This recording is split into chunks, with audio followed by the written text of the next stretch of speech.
if I delight in my house, anybody in here delight in your personal time? This is my me time.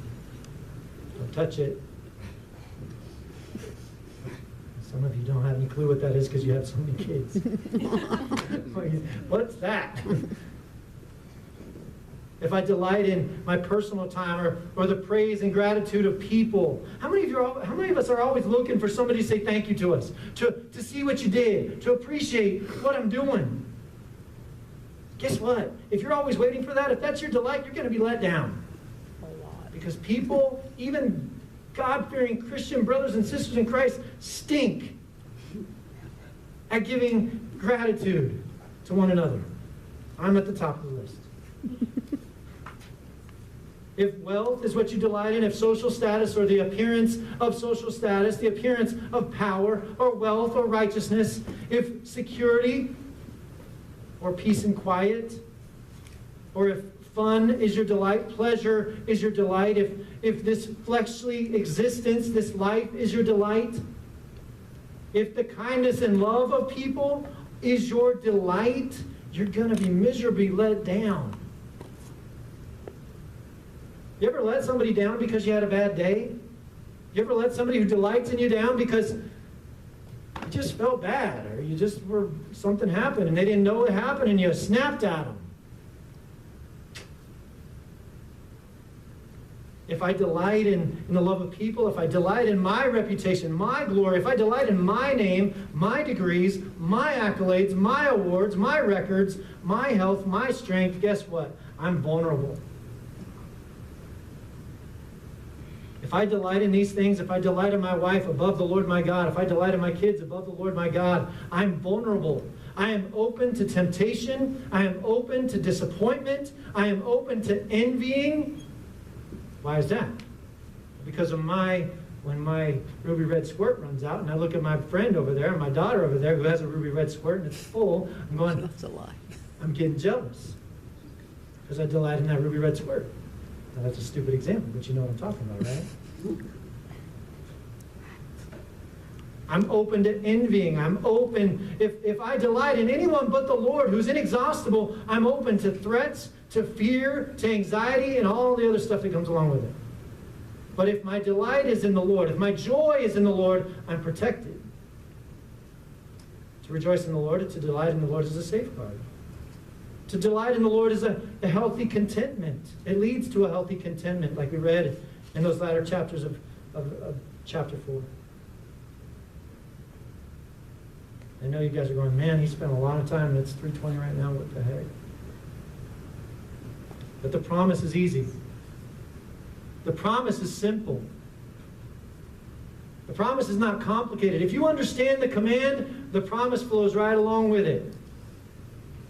To delight in the Lord opens the door to the promise, and He will give you the desires of your heart, the petitions or requests of your heart. How many of you pray and you don't know how to pray, but you pray or you ask God for something and it feels like God's always saying no?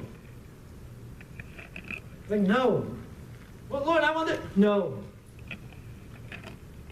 Dad, I want this. No. No. Well, why does God say no to us when we ask for some things? What's our problem? Asking for the wrong thing. We ask for the wrong things. Our Father delights to give us good gifts. We, in our weakness, in our lack of delight in the Lord, tend to like to ask for junk. And our Father says, no. It's not good for you. It's not going to benefit you. It's not going to profit you in the long run. It's going to hurt you. So I'm going to tell you no, because I'm a loving Father. Amen.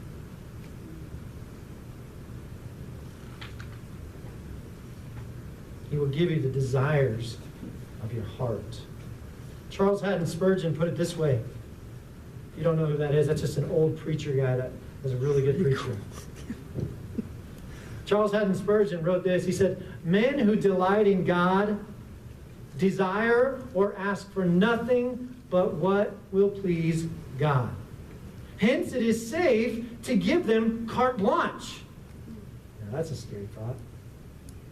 To give them full discretionary power. Why? Because their will is subdued to God's will. And now Because it is, they may have what they will. Did you catch that? When is God pleased to give you what you desire? When you desire Him. That's when God is pleased to give you what you desire. When you delight in His words, His ways, His will, guess what? He's like, there you go.